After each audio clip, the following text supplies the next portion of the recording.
Good one. There we go. So just a quick word about what we're here to do today. The purpose of this session really has, I guess, three main goals. The first one is around sharing learning and best practice in intergenerational digital inclusion. And hopefully as we go through the next hour, you'll get a much better sense of what that means and who's doing some really great work around that. The second thing is enabling network between community groups in Scotland. So we're aware that all of this work is happening across the country, and I think a lot of the people on this call will be involved in that kind of thing. So it's an opportunity for you to see each other in action, to meet each other, and to hopefully spark some conversations. But lastly, we want to build our own knowledge of what's happening across the sector. Digital inclusion and intergenerational work can be quite patchwork and can happen in different places. So we're really keen to get stories of what's going on across the country. But introductions would be good. So my name is Jason. I'm a development officer with the digital team at SCVO. For anyone that doesn't know, SCVO is the Scottish Council for Voluntary Organisations. We're the membership body for the voluntary sector in Scotland, and I'm joined by my colleague Catherine, who works with me in the digital team. The digital team within SCVO works to ensure that we can support organisations that want to support anybody to get online. And we've been working doing that for about 8 years now. But I am joined today by my fabulous co-host Bella, who's here from Generations Working Together. So I'll pass over to Bella to say hello. Hi everyone, I can recognise quite a few faces there, so welcome. And Jason and I had worked on this together in the hope that we could bring you all together to look at digital and as an intergenerational practice across Scotland. So welcome, and I'll be here for the day listening to you all and learning more. Excellent, cheers, thank you Bella. So the way this session is going to work is we will have roughly a half-hour panel session with 4 people that I'm just about to introduce. After that, there will be a little bit of time for questions and answers. But because we've only got an hour, it would be fantastic if you could, when a question pops into your head, stick it in the chat box. Catherine will be there making sure everything's going okay in the chat box, and then Bella will go through your questions and put them to our panel at the last 15 minutes. But I think that's kind of all the notices from me. I'm going to try not to witter on too long because that's not why you're here. But I'm going to introduce our guest speakers, who are going to tell us a little bit about themselves, so who they are, what their organisation is, and who they work with. So I'm going to start with Wanda. Come to you first and tell us a little bit about what you do. Hi there, folks. So can you all hear me okay? Yeah, because I'm on an iPad and in school.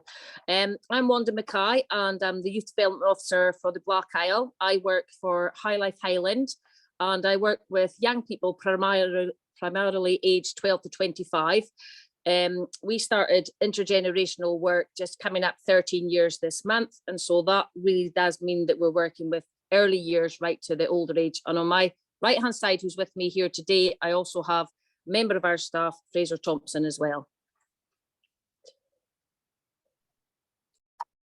Excellent. And if we could hear from Fraser, that would be great.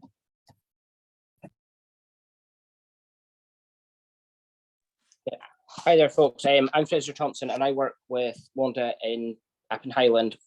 I work for High Life Highland and Cromarty Youth Cafe, working with primarily again young people aged 5 to 25. But as Wanda said, we work with young people right from the start, right to older people from across the generations.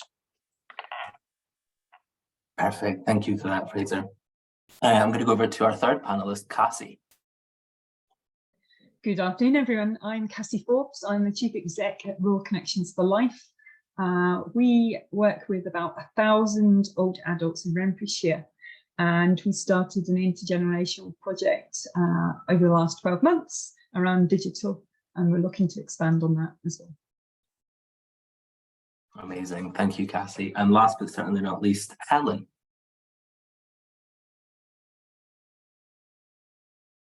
Is Helen here?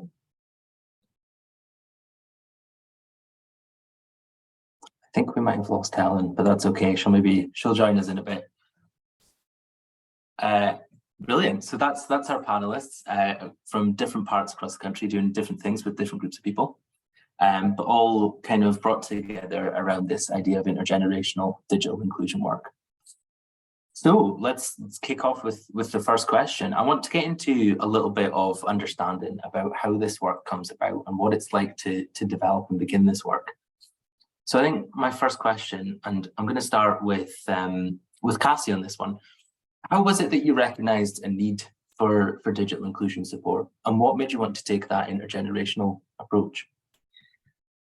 During the pandemic, obviously digital came to the fore, and the older adults were getting left behind and excluded. And as a result, we've been trying to upskill them as much as we can, which is very difficult and challenging, because during the pandemic, we had to revert to trying to teach them over the telephone, which is an utter nightmare. So once things started to open up again, I got in touch with our digital lead in Renfrewshire Council, and she said that there was a project running with the schools, and the schools were looking to help and assist individuals to learn. So we embraced that opportunity, and I've worked with 2 high schools, one in just before the summer and one just which is ongoing at the moment.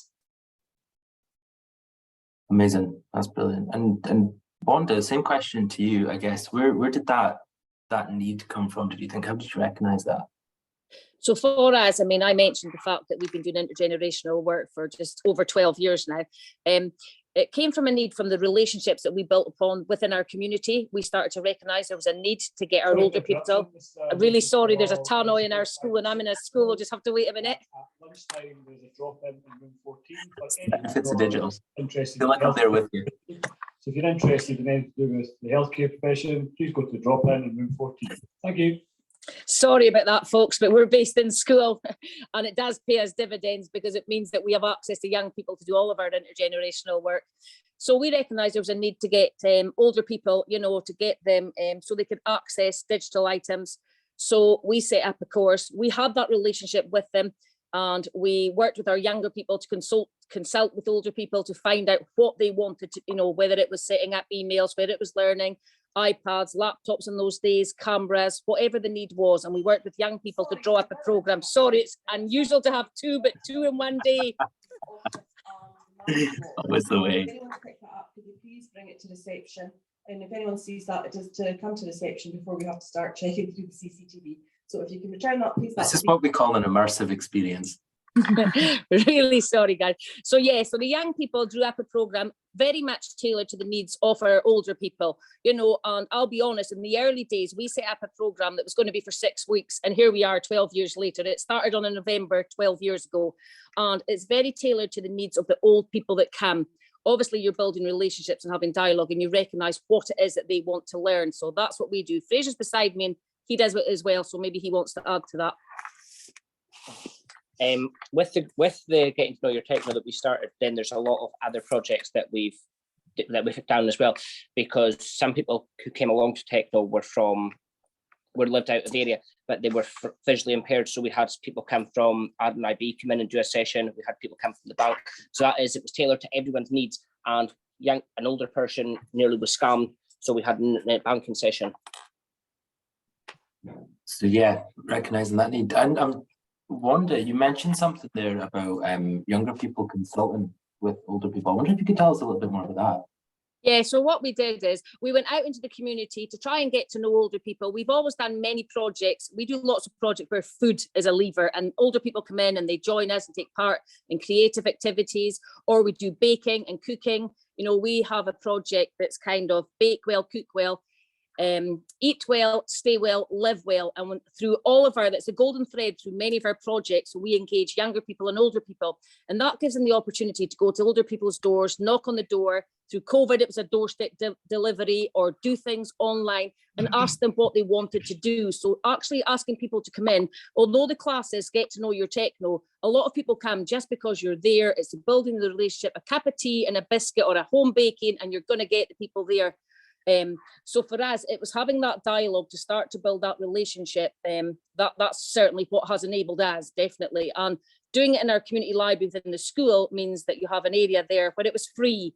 So, but I won't go on because I realise I could take all the time talking. We're passionate about our intergenerational work, and so we could talk for the whole hour. So, but that wouldn't be fair. So, Jason, I'd just like to come in and say that I can't see Helen here, but Kirsty McClucky's here, and Kirsty's the other person from that project. So Kirsty is here. Oh, perfect, perfect. Kirsty, do you maybe want to do a quick introduction then in lieu of Helen?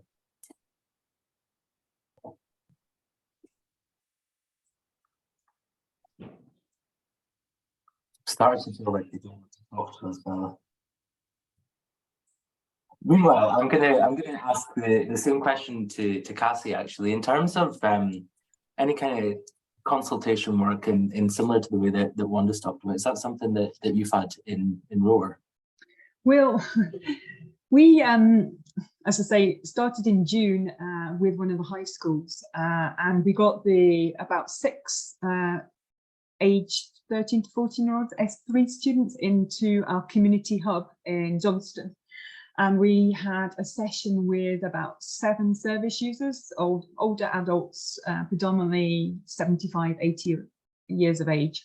And we had sort of an icebreaker session with them to learn about what each individual's interests were and what they wanted to learn, and from obviously the inputs. So, and then we paired them up with a similar interests. So that's, we didn't really do an initial consultation. They've been, the session in the summer was 1-to-1 basically with a pupil and an older adult, and all the pupils that already had inputs around internet safety, and that was one of the key themes, obviously, to sort of teach the older adults, because a lot of obviously the issues and fear about going online is the amount of scams and other challenges that being on digital presents, unfortunately.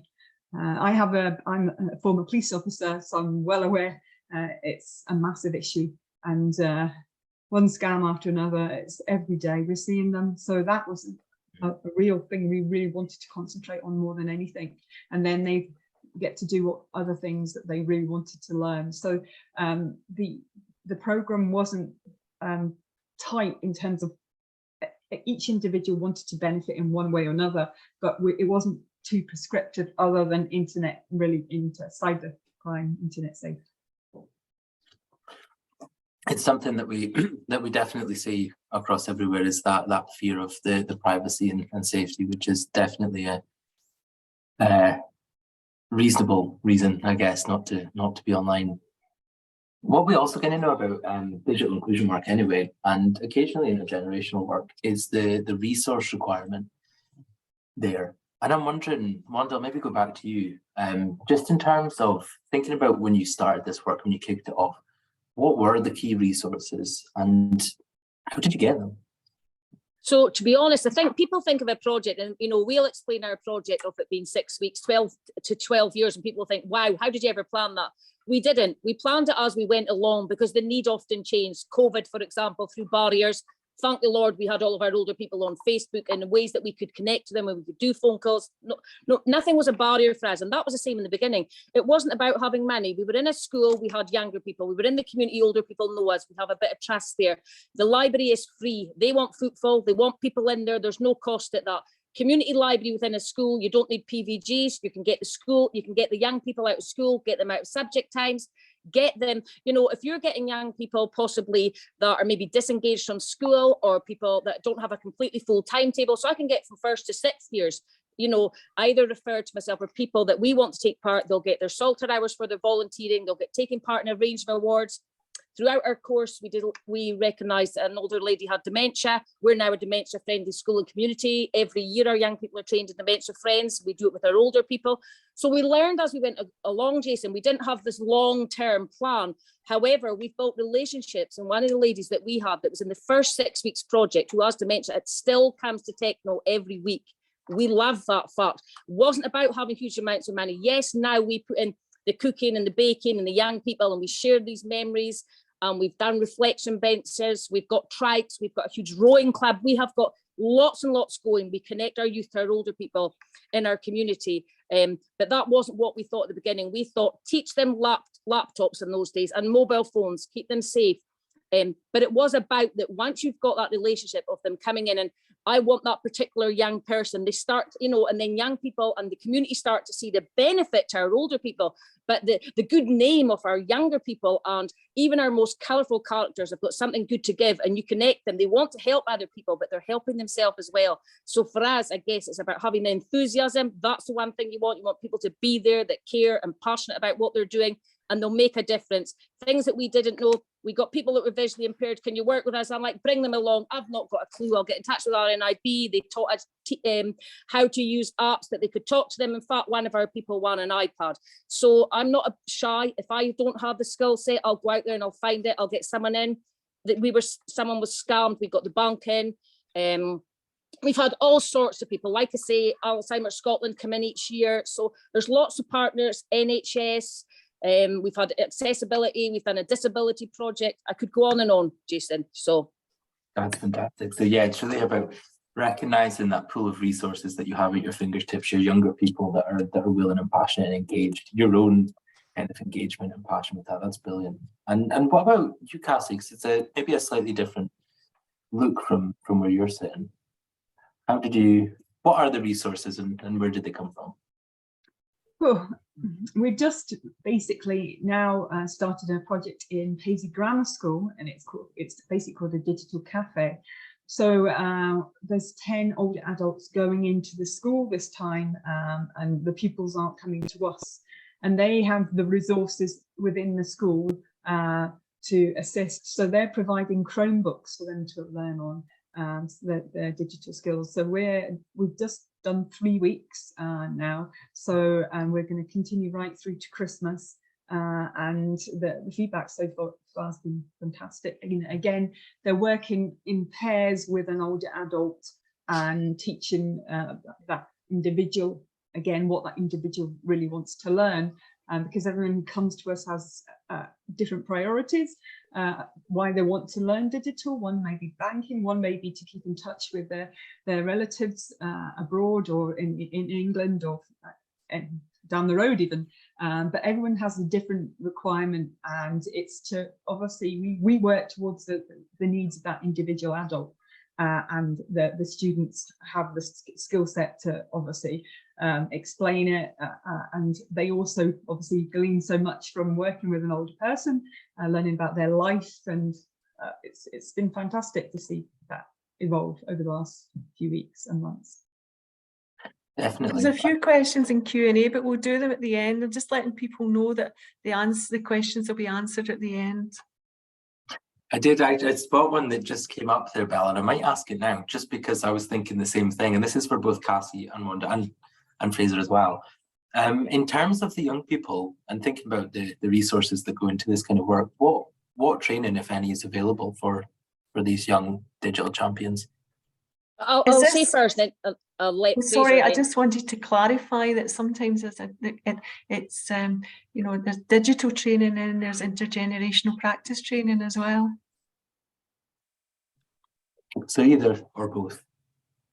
Yeah, one of the things I was going to say first there, just because I mentioned having young people, and I also said that we have colourful characters. Over the years, we've often had people that are from the support base in school who have a range of needs themselves, interestingly enough. So we'll often do, you know, things that are working around that needs for them. Once again, very tailored to their needs, you know, if it is that they're needing something written down. But Fraser can mention some of the courses. We've done a range of courses that will help both younger and older people, but I'll pass to Fraser to do that. So with regards to the training for young people, that they've done a lot of wider achievement courses that they learn a lot of skills, but with regards to using the iPads, mobile phones and that, a lot of young people know how to work them, so they're showing the older people, they're sharing their skills, that they know how to use them. But a lot of our young people have taken part in child protection training, although they're working with adults, but it's how to keep older people safe as well. And then there's a range of different courses for young people like the dementia friends, so they're learning about the needs of older people. But training for setting up the class, there's not a specific training course for it. Excellent. That's fantastic, Chris. Thank you. And Cassie? Oh. Can you hear me now? I think I've got my speaker on. Is that working? I'm Kirsty McLucky from Dunbar Grammar School, and what we did was we got the dementia. We hooked up with Dementia Friends, and they organised training, dementia awareness training for our young people, and also digital awareness, and that involved the kids being involved in delivering digital safety, how to keep the older friends safe online as well. Great. Yeah, Kirsty, I think we did a whole big training session with yourself, hello Kirsty, Yeah. and pupils from the school around intergenerational practice. Perfect. That's great. And Cassie, what about you? Yeah, the students at the two different high schools have attended the internet safety course, and also dementia friendly, and some other courses that I actually don't know the names of because we're the other end. So it's obviously Wanda's and Fraser's experience, but they have more experience on that end of the delivery side, let's say. But all the students that have attended have been so enthusiastic and committed to the project, and that's the buy-in has to be there for the individuals to both benefit, and that's worked really well. Fantastic. That's great to hear. I see, Wanda, you've got your hand up there. Two of the courses that we did this year, Jason, and we did it for a different reason. It wasn't just about our intergenerational. In 2017, we had 6 suicides in the Black Isle, and that has had, a lasting effect for all of our younger and certainly our older people. And in a number of sessions, when we're building relationships with older people, they'll reflect on the sadness and the loss. So at the beginning of the year, we started working with the Highland Hospice, who work with people who are obviously terminally ill. And we did a course called International Last Aid. We put all of our younger people through that course. And then we started working with the Scottish Partnership for Palliative Care, and we put all of our young people through an end-of-life skills first aid called EASE. And in doing that, the younger people are able to kind of, and have the dialogue with our older people. We've had them at the courses as well when we've worked with creativity and care, look at things that help us improve the quality of life. So for example, just giving a little hand massage, or knowing when there's a time just to be silent, talking about funerals, talking about death, dying, removing the stigma, having these conversations. We've been doing that for 12 months. And I think that is getting our young people the confidence and the skill to be able to allow these conversations that older people know it is okay. I mean, and the reason we did them wasn't just about the intergenerational, it was on the back of the suicides that had happened, and it just kept coming up in topics. And so that's why we did that as well. But I think they were very useful. And then when people first spoke about doing the courses, they wanted us to have older young people, but we've got people that have done that course that are 12, and they got on really well because they've been working with the older people in our community for many years now. That's really interesting. One of the different kind of dimensions that you need in order to support somebody, whether that's as intergenerational work or digital inclusion work or just befriending work. All of it requires so many different dimensions. That's fantastic. So I want to think a little bit now about the delivery of your work. And I know you've all talked about how you engage people in your service, whether that's the learners that you're working with, whether it's digital champions. But why don't we just jump straight in? And I might start with Kirsty here. What has been the biggest challenge so far of delivering this work? And if you've overcome it, how did you do it?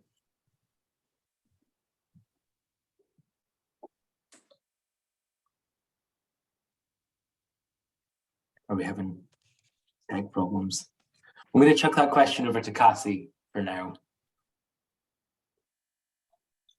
As I say, I'm relatively new to this compared to Wanda and her team. So in terms of challenges, I think the biggest, working with older adults, particularly our service users, our average age is 82, is them remembering getting to the course on the day.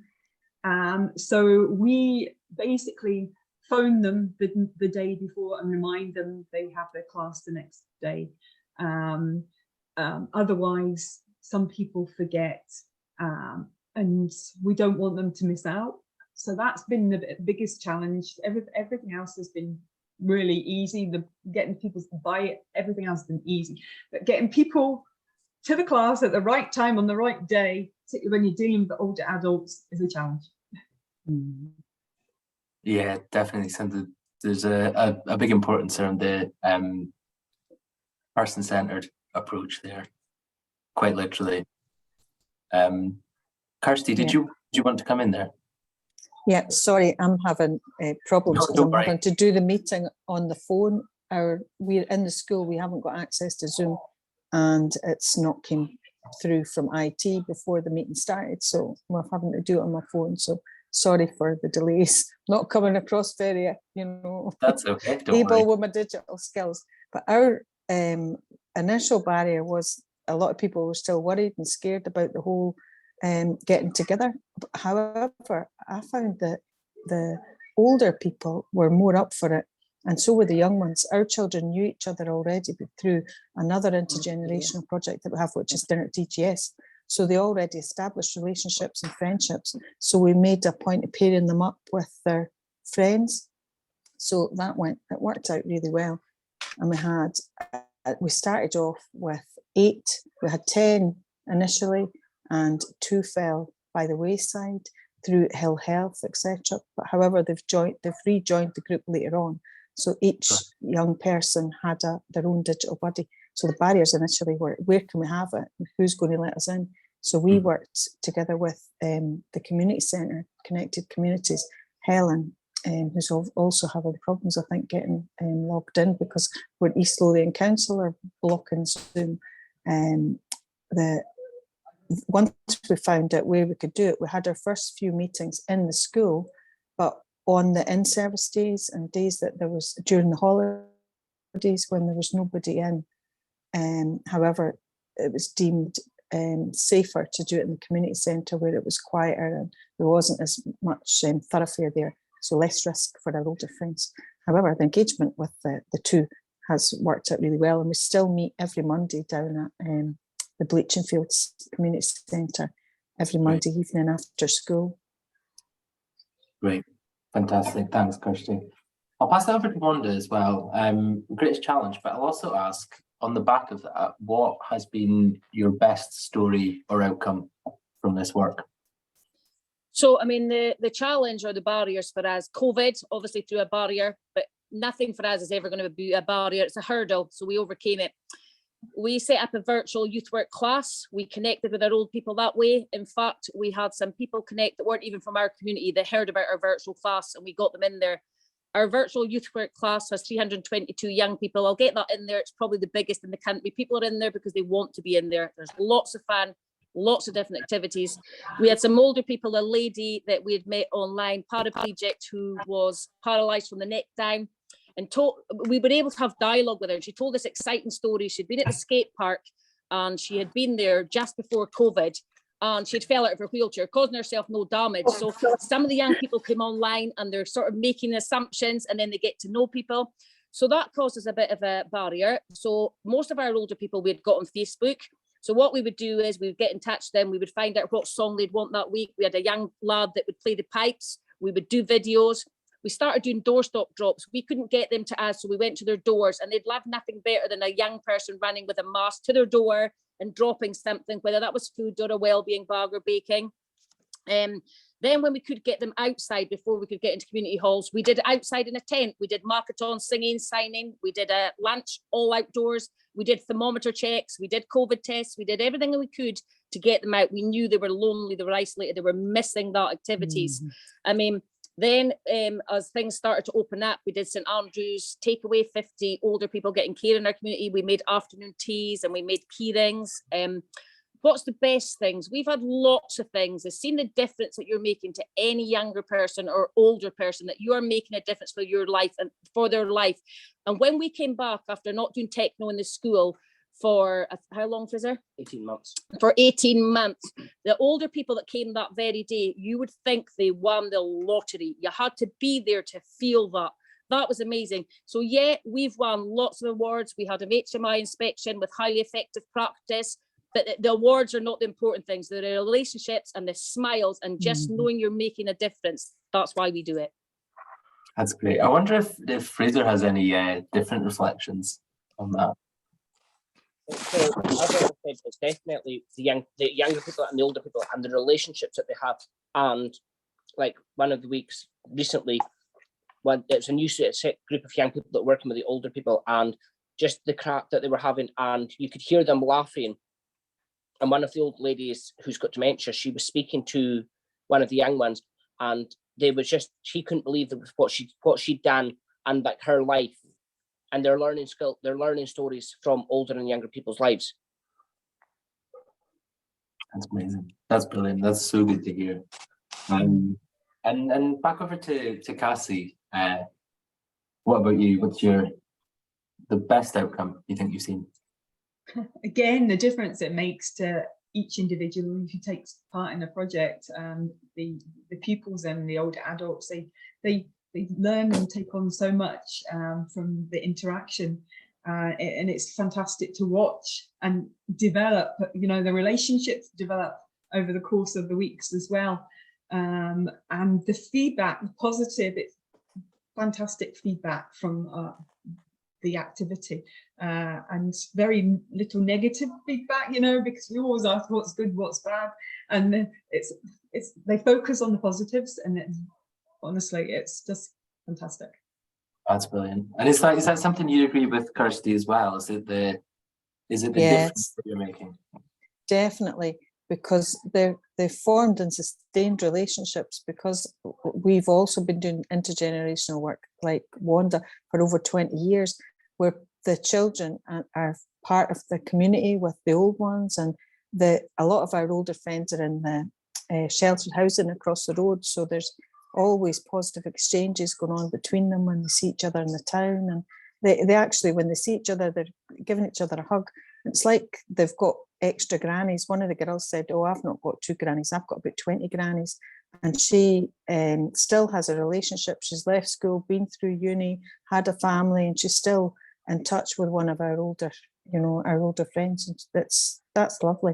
When that happens, there's something magical happens between them. There's not these barriers that people assume just because they're old and young, that there's barriers there. There isn't any.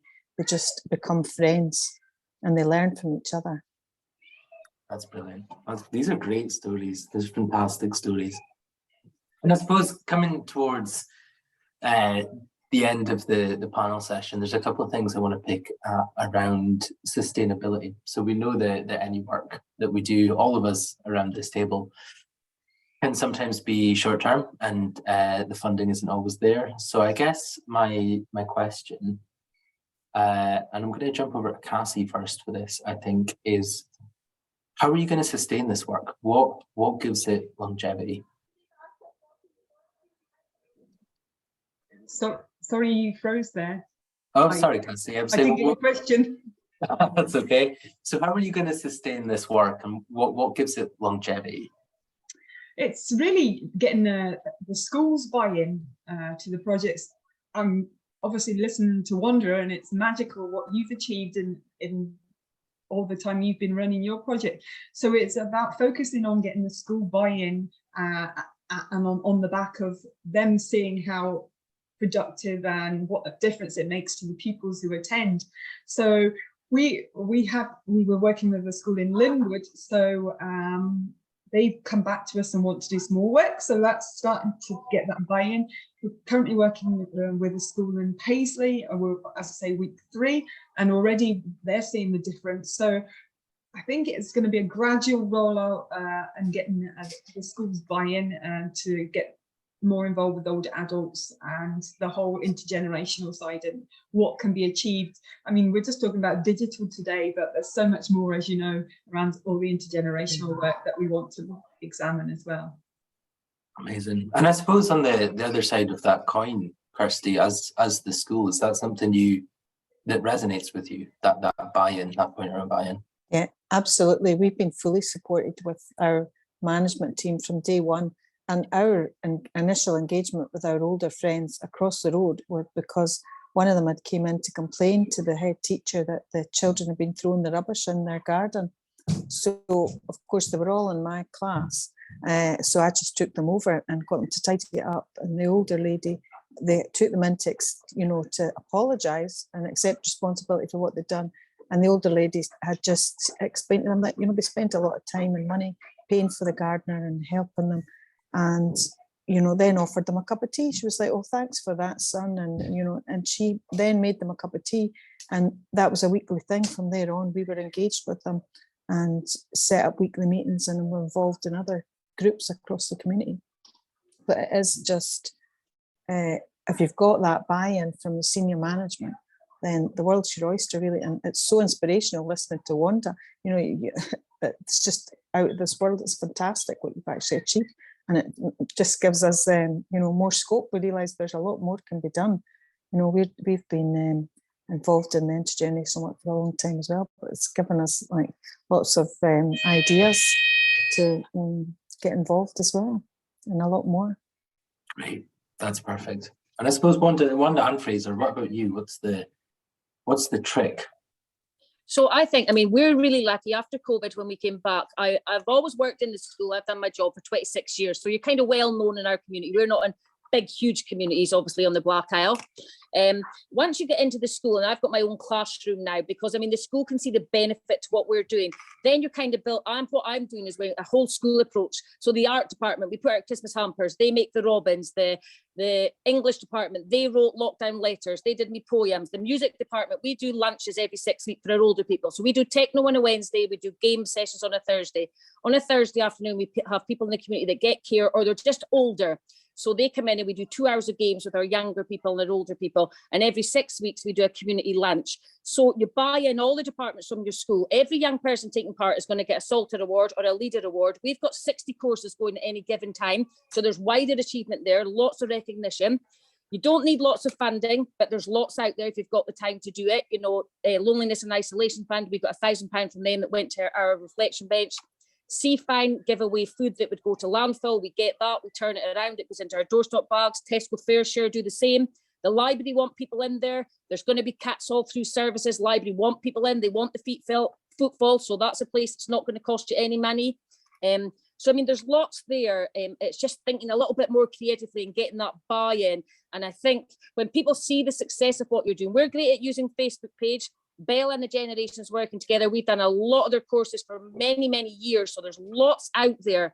And it's just then getting a reputation for what you're doing, that people have got a trust. And we'll ask people to say, what's you got us coming to do today? But they'll do anything. We've had them vote on Highland Youth Parliament. We've done equalities. There isn't anything that we can't get them to do, because we'll always have great food and we'll always have good craft. And that to me is about it, Fraser, have you anything to add?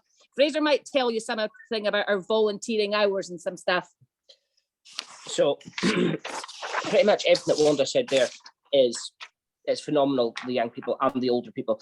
But we've got on the Black Isle just now, we've got 322 young people taking part in Salt Out Awards, which in the last, since COVID, even throughout the pandemic, when they were doing doorstop deliveries and things like that, they've done over 60,000 hours of volunteering. And we've got a leadership program within our company, High Life Highland, and we've got 72 young people taking part in that, and they're a range of different stages, and where they'll receive leadership hoodies. And we've got 74 young people taking part in that, and we've got, I think it's over almost 5,000 hours of them taking part in leadership. That's amazing. So the work that the young people are doing is phenomenal. That's brilliant. That's fantastic. So it's definitely buy-in is the name of the game, and it's getting the thing started and proving it works. That's brilliant. So this is the last question for me before I hand over to Bella. And just very, very quickly, I'll kick off. Actually, Helen's here now, so maybe instead of Kirsty, you can ask Helen. Excellent. Will do. Helen, you can go first then. If you had one piece of advice for somebody embarking on intergenerational digital inclusion in work, what would it be? One piece of advice, I I'm really sorry. Can you hear me? Can everybody hear Yep. me? I'm doing it on my phone. That's okay. So I can get the link. from my Oh dear, I think the connection's dropping a little bit there, Helen. I'm gonna just. A piece of advice. Oh, sorry. That's okay. I'm Saying gonna. the host muting me. Yep, I'm gonna jump to Cassie first. I'm just conscious of time. Yeah, get in touch with Bella and embrace all the courses and resources that she has to offer in respect of the work. Excellent, fantastic. Wanda, Fraser? Yeah, exactly. Get in touch with Bella. I mean, any of us can get an email. Come and visit us. Come and see what we're doing. You know, we say that to anyone. Come and see. We don't have to tell you. Come and take part. Come to techno. Come to games. And don't stress out about what you don't know. We often don't know. We'll Google it. We'll find it how. We've had days just like the last person going to your techno goes down. We'll sing. We'll do games. We'll do whatever we have to once we've got them there, and we just don't stress too much about it. Perfect. And one of the, I'm exactly the same, but the older people who come to our techno class, one of the things that I always tell them is, you can't break it unless you throw it. Because sometimes they can be quite scared of using them and thinking, oh, what if I press that button, I'm going to break it. And I tell them, well, you're not going to break it unless you throw it. Because one of the ladies from a couple of years ago, she used to always go, we would tell her what to do at class, and then she'd go home and try and do it. And she would say, that was nearly going in the fire. I love that anecdote. That's brilliant. And Helen, a piece of advice. Oh, can you hear me now? Yeah, sorry, it was on mute. Piece of it, just do it. You know, if you want to go for it, do it. Kirsty is absolutely amazing, and the stuff they do up at the school is just growing arms and legs, and it's such a good feeling to be part of it, and everybody that joins it thinks it's a wonderful thing, and everybody raves about it.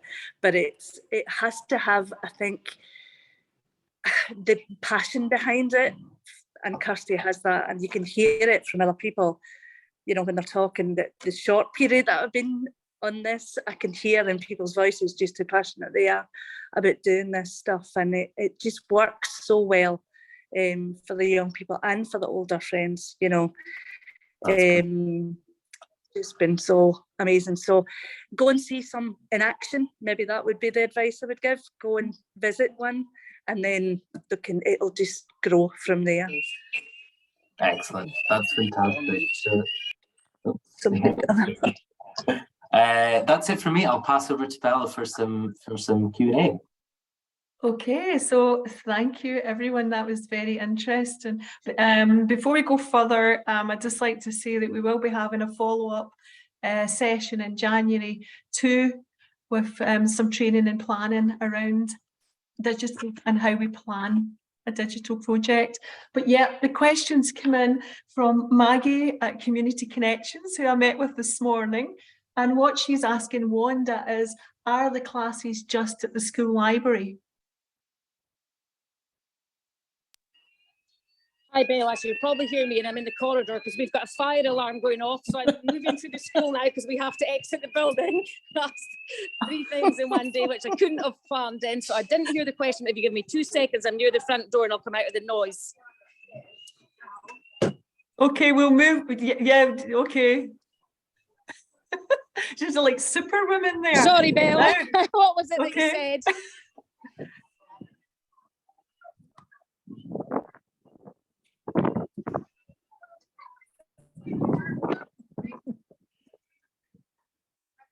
Do you know what we'll do? We'll move on to the next question and come back to that one. So this is from Elliot Hunter, and Elliot is saying his organisation aims to help stop scams of older people, amongst a lot of other things, and thinks one of the biggest problems the pandemic showed was that we had so many older people who did open themselves up to technology. Zoom, online banking, shopping and such like, and all sorts, but they don't have the street smarts to go with it. And he just thought that he would just give an example of that for everyone. And it's a good example and something that we did have a session on scams and spoke about that quite extensively with the network. But thank you, Elliot, for that. And maybe we can link in at a later time. And there's a question from the Good Things Foundation. I might have missed this, but do the students have some kind of training before we get started? Will we cover that one? So thanks for that one from you. And then there's one from Heather from Gilded Lily. How do you sustain your numbers for your projects? So that's to Cassie or anyone. We just have young people coming.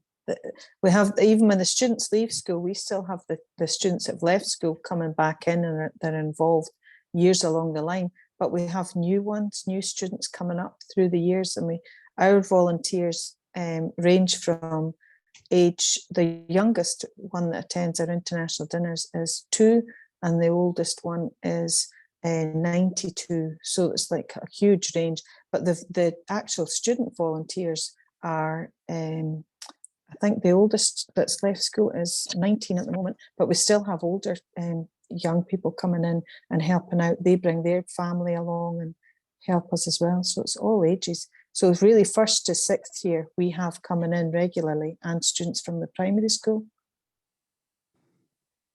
Thank you, Kirsty, for that.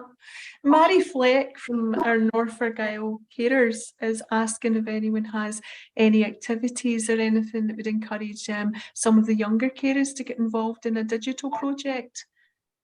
Just wonders if anyone has something that people could watch to encourage them to get involved.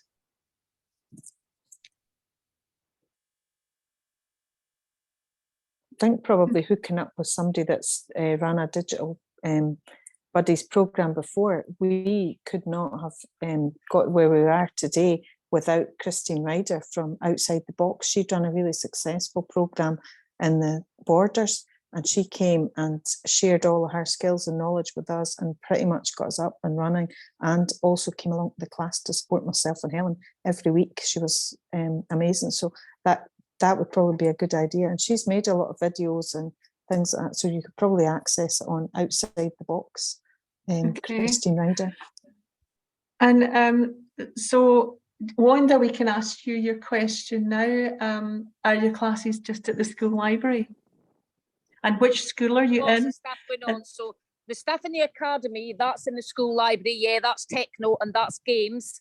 And we do have the primary school come in, and we have the nursery because they come in and they do the entertainment when we have the lunches every 6 weeks. But also we have the youth cafe out in Cromarty. So I have juniors and seniors, and we bring our older people. We've got a project, you'll have heard of it in Scotland, Cycling Without Age Scotland. So we've got a couple of trikes in Cromarty. So we can go and get, my younger people are pilots, we can go and collect our older people if transport's an issue.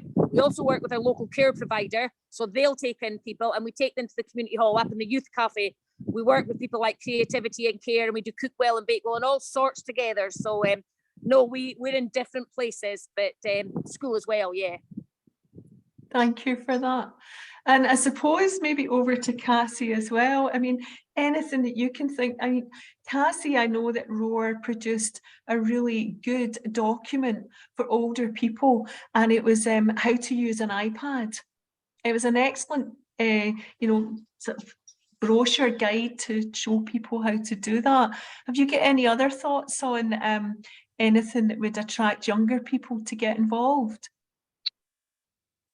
Again, showing them a project and the success of a project documented by a video, whatever, and just showing it to them, because pictures paint 1,000 words, and even seeing people's faces light up and when they're getting shown how to do things, and then it's obviously they're beaming with joy that they can now send an email or do their shopping online, and the difference it's making. If you can sort of picture that and capture that in a video, I think that would really attract younger adults to get involved, and then also demonstrate the difference and what they can get an award if they get, it can lead to qualifications or awards which will help them as they go into a career in later life as well. So, like forming relationships. So the project starts off as a digital project, but through the project, people connect with each other and relationships are formed. which is what intergenerational practice is about. And of course, digital saved us during COVID because so many of us couldn't connect. And I know that Mary Fleck with North Argyll Carers and Wanda and many other people here did connect digitally, which probably broke down a lot of isolation and loneliness in our communities. Does anyone else have any more questions for the panel? I see Wanda. Wanda's hand up, yeah. Sorry, I was just about losing my line of thought there. What was I going to say? So sorry, they moved there. That was an unexpected fire alarm. We're on lunch break as well. What was I about to say? Oh, it's just went, Bell. I can't believe that. What was I going to say on the back of what Cassie? I know what it was. We were invited along to the Scottish Learning Festival. It's touching on what Cassie was saying, and we did a presentation on our intergenerational work and how it was, you know, what was happening with our younger and older people, what they were getting out of it. But the bits for me that were really nice about that was I decided we'd have young people and they would tell what they got out of it in the videos, and the same with the older people. And at the end of one of the older people's videos, she said, because it was in COVID, we did this, you know, when are we going to get back to techno? So for us, absolutely, the pictures are way more than the words and the sort of presentations, but come and see people. But definitely, yes, I agree, the pictures and videos. Thank you.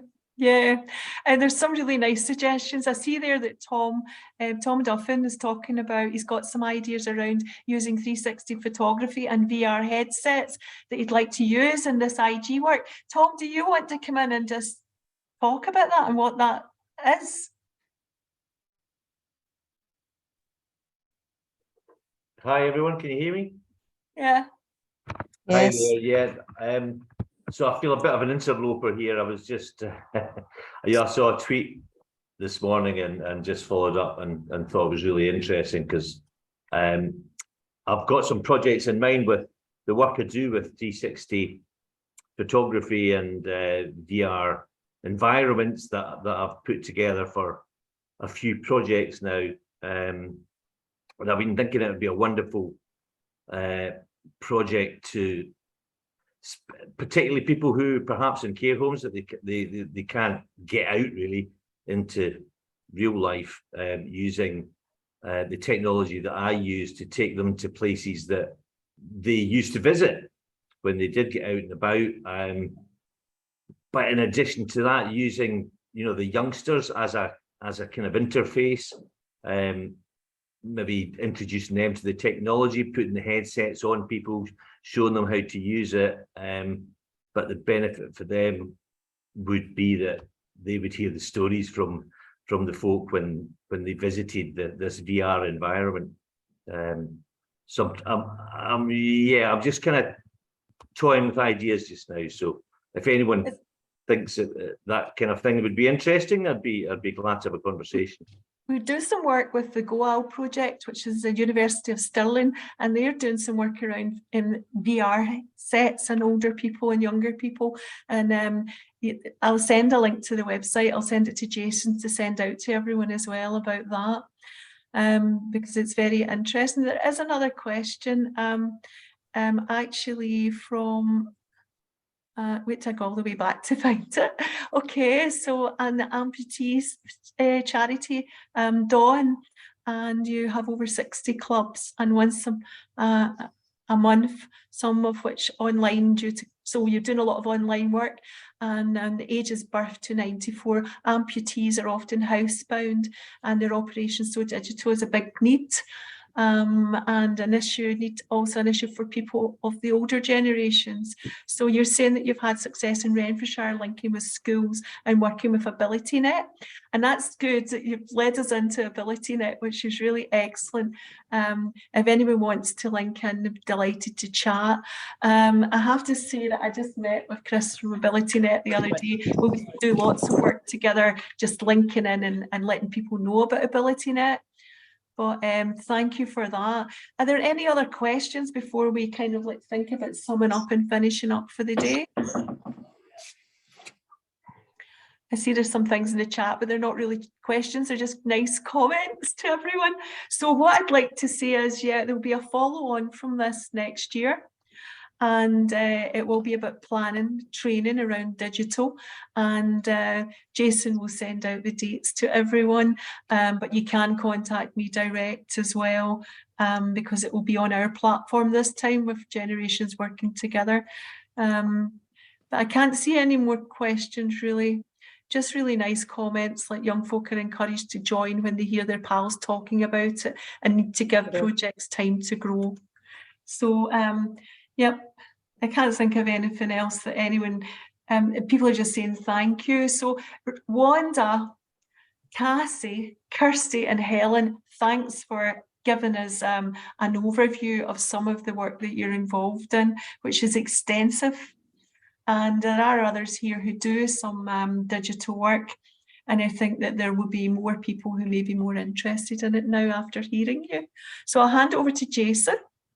That's great. Thank you, Bella. And thank you to Fraser, Wanda, Cassie and Alan and Kirsty as well for everything you put forward today. It's been great, really informative and inspiring. So just as Bella said, we'll send a follow-up email out after this. There will be a link to an evaluation, which we'd both be really grateful if you could take 5 minutes just to fill in. And yeah, let us know if there's anything that we at STVO Digital or Bella at Generations Working Together can do, and hope to hear more from you all soon. But thank you everyone for your time. And thank you. Thanks. Bye.